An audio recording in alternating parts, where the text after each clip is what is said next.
All right, let's get this show started! Dan Hooker insists he would still fight Justin Gaethje despite hand injury. Immediately after suffering the injury, Hooker appeared in studio for Sky Sport New Zealand, where he revealed how he got injured and showed off the severity of his fracture. Hooker also claimed that he would even be willing to wear different size of gloves if it meant keeping the fight on. Arman Tsarukyan has some harsh words for Dan Hooker following his withdrawal from UFC 313. This comes after Hooker questioned Arman's injury that forced him out of UFC 311 title fight against Islam Makhachev. That's pretty, yeah, I thought it was pretty strange, bro, to get such a severe injury that you need to pull out when you're cutting weight, you know what I mean?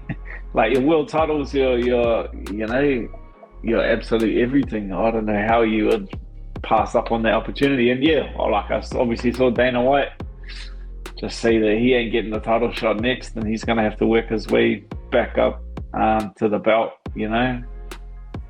Daddy can't buy your backbone, can he? Now, Arman took to X and blasted Hooker, writing, "Karma doesn't miss. Big mouth, glass hands. Maybe just stick to talking instead of fighting." With Justin Gaethje left in limbo as the UFC scrambles to find a replacement, he's confident he'll still fight someone next weekend at UFC 313. In a recent video posted to his YouTube channel, Daniel Cormier shared details of a phone call he had with Gaethje, and according to DC, Justin will still compete at UFC 313. Robert Whitaker has revealed he plans to return to the UFC in the middle of the year, while also naming his most likely opponent in a fresh interview. The former middleweight champion last fought in October, suffering a gruesome loss against Khamzat Chimaev in the first round. Whitaker has since spent time away from the cage to regroup, but is slowly ramping up preparations for his bid to get back into the title hunt. Speaking to Anthony Smith on the On Paper podcast, the 34-year-old revealed he had hoped to be back in the octagon in June and wants to fight Sean Strickland. I think Strickland makes a good argument to have, because I feel like we've both been in that top sort of pond for a while, circling each other. I feel like, for whatever reason, we haven't been matched up, but we've both been in proximity for a while. It's most likely the fight to make.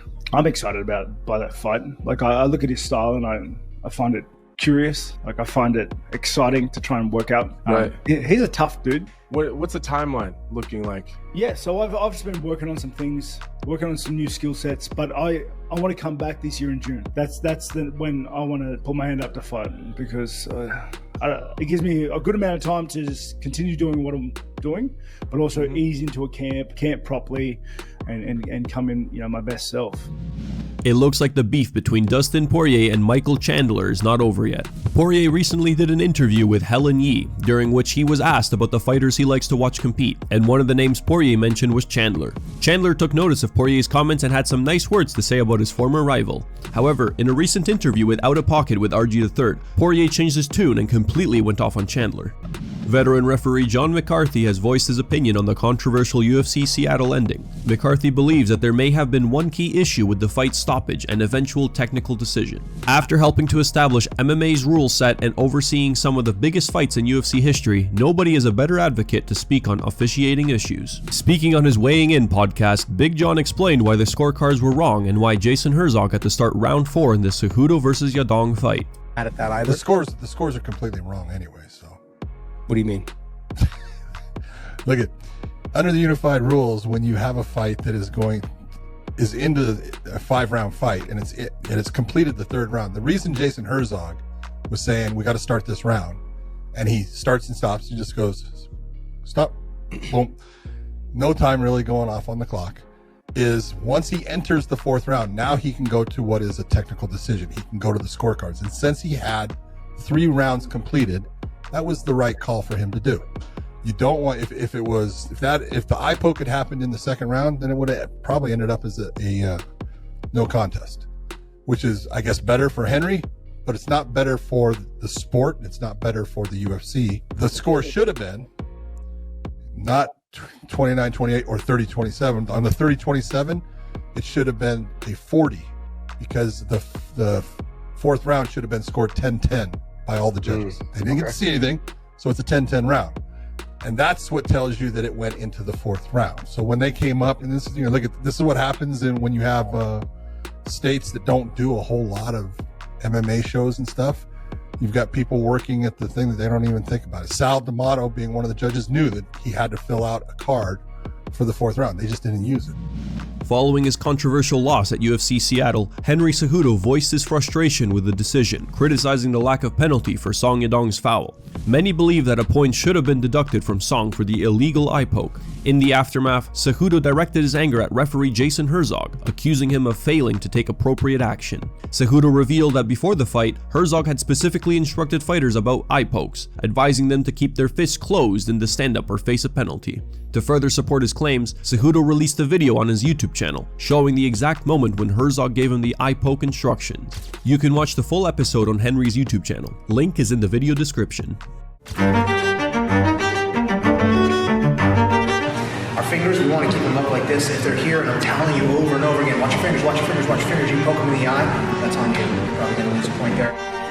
For the winner, by technical decision, Tsarukyan.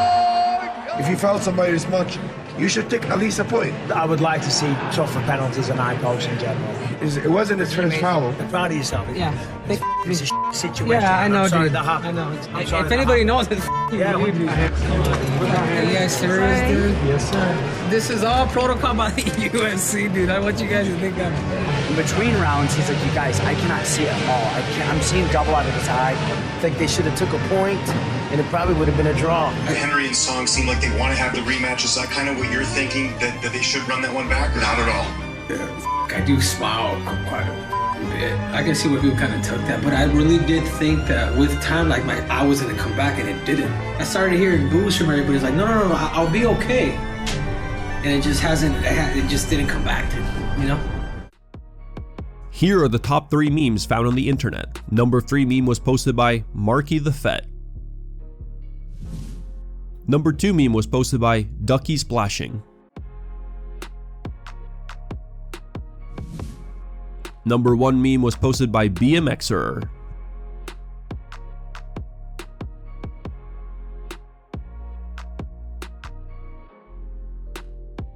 Thanks for watching. If you like the content, smash that like button and don't forget to subscribe to stay in the talk.